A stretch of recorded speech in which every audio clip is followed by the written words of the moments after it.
Paling itu Kita aja. lihat ya Cap, ini jenis pesawat yang ditembak rudal Iran yakni Boeing Boeing 737 800 737-800, Next pesawat canggih. Generation.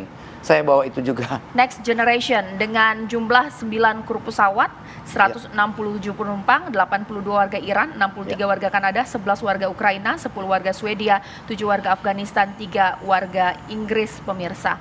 Kemudian kita lihat ini dia pemirsa, ini jarak tembak 8 mil, 2 rudal dengan ketinggian pesawat 6.000, 2.400 meter. Ya? Tapi kalau dari gambar tadi tuh sempat berbalik, jadi ternyata ketika ditembakkan untuk pesawat Boeing tadi tidak bisa kemudian membuat langsung mati sistemnya, masih bisa untuk berupaya balik. Bagaimana sih? Kan Enggak, kalau kalau sudah kena pesawat, terbang itu aja, komunikasi tidak ada karena pilotnya sudah nggak bisa calling apa-apa lagi, ada emergency atau apa, misalkan mayday. Ini tidak ada komunikasi, langsung aja meledak. Jenis rudal yang ditembakkan yakni rudal 9M331 Tor M1 dengan berat 34 ton, kecepatan 65 km.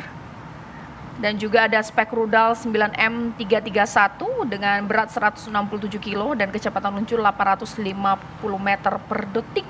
Wow. Saya tanya kepada Pak Cepi. Pak Cepi, sebenarnya kalau garis komando untuk menembakkan sebuah rudal itu pucuk pimpinan yang bisa menentukan ditembakkan rudal itu siapa, Pak Cepi? Ya, saya kasih gambaran lagi ya. Ini kita bicara tentang sistem pertahanan udara, ya, sistem pertahanan udara. Setelah 911 itu, ya, Amerika membentuk atau menyatukan Civil Military Air Traffic Flow Management System. Itu diikuti oleh beberapa negara. Australia beberapa tahun yang lalu juga dia membangun sistem yang baru. Karena ternyata di 911 itu pesawat sipil juga bisa menjadi ancaman. Sebaliknya juga pesawat sipil itu juga bisa menjadi satu hal yang harus dihindari dalam konteks ini mungkin ya. Artinya adalah keterpaduan dari pengelolaan air traffic di sebuah kawasan itu harus dipadukan antara military air traffic dengan civilian air traffic. Perpaduan ini tidak mudah ya. Mengapa? Karena radar yang digunakan itu berbeda. Aviation safety radar dengan air defense radar itu sangat berbeda ya. Itu sebabnya maka dia akan juga banyak berpengaruh dalam bagaimana sistem itu dijalankan dan berpengaruh pula dalam command and control ya. Dalam keadaan yang biasa itu radar sipil sendiri, radar pertahanan udara sendiri ya. Memang ada upaya-upaya menyatukannya dengan berbagai sistem, tapi keterpaduan itu selama tidak dipadukan dalam satu wadah yang benar, dalam satu wadah, dalam satu sistem yang bisa bergulir bersama, maka itu akan menghadapi banyak kesulitan atau tantangan bagi terutama pihak yang menyelenggarakan sistem pertahanan udara. Karena dia sangat berbeda, sekali lagi sangat berbeda dengan sistem deteksi pesawat-pesawat sipil. Sistem pertahanan udara itu dia ada tahapan-tahapan yang dia harus ikuti dan itu adalah langkah-langkah yang memang merupakan standard procedures. Misalnya dia mendeteksi, dia harus mengidentifikasi, dari identifikasi dia harus menentukan apakah dia akan mengambil tindakan atau tidak. Deteksi, identifikasi, destruction ya, di identification, detection, identification, destruction.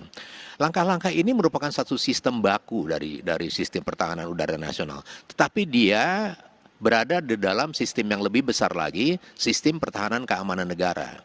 Nah, disinilah yang merupakan complicated ya, satu sistem yang menjadi complicated, tetapi menjadi lebih complicated lagi dalam situasi alert one atau siaga 1. Nah, kita bisa bayangkan sesuatu sistem yang sangat kompleks berada dalam satu tataran siaga 1.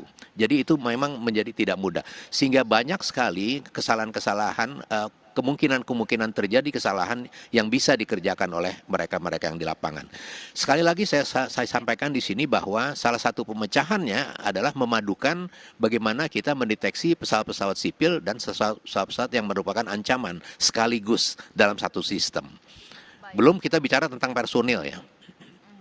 Baik, ditahan dulu Pak Cepi, nanti saya tanya ke Pak Iwan. Pak Iwan, ini kan pasca insiden tertembaknya pesawat Ukraina, demonstrasi dilakukan besar-besaran. Mereka menuntut pimpinan Iran mundur. Sebenarnya kalau dilihat dari garis hubungan komando atau juga relasi antara Rouhani, Khamenei dan juga pemimpin militer ini siapa? Kalau kita bertanya siapa yang paling bersalah atas insiden ini? Nanti sesaat lagi Pak Iwan usai jeda berikut.